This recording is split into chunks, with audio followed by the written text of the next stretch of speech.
আমরা কিছুই করতে পারিনি আল্লাহ। রমজান মাসে আমরা কিছুই করতে পারি নাই। আমাদের মতো গুনাহগারকে আল্লাহ তুমি সেই কাতারে শামিল করো।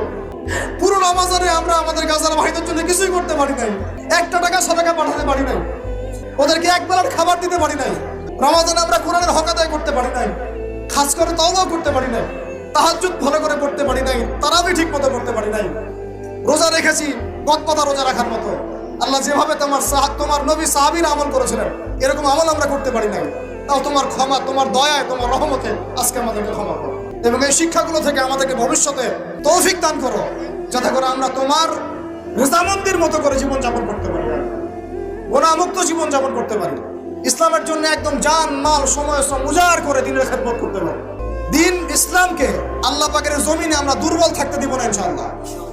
দিন ইসলামকে আল্লাহ পাকের জমিনে আমরা শক্তিশালী করেই ছাড়বো ইনশাআল্লাহ। দিন ইসলামকে আমরা আল্লাহ পাকের জমিনে বিজয়ী করেই ছাড়বো ইনশাআল্লাহ।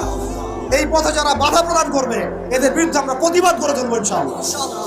আল্লাহ রাব্বুল আলামিন আমাদের সবার দিলের মধ্যে দিন ইসলামের প্রতি খাস মহব্বত দান করেন, কোরআনের মহব্বত ঢেলে দেন, ঈমানের মহব্বত ঢেলে দেন, সুন্নতের মহব্বত ঢেলে দেন এবং সাহাবী বলা জিন্দেগি আমাদেরকে যাপন করার তৌফিক দান করেন।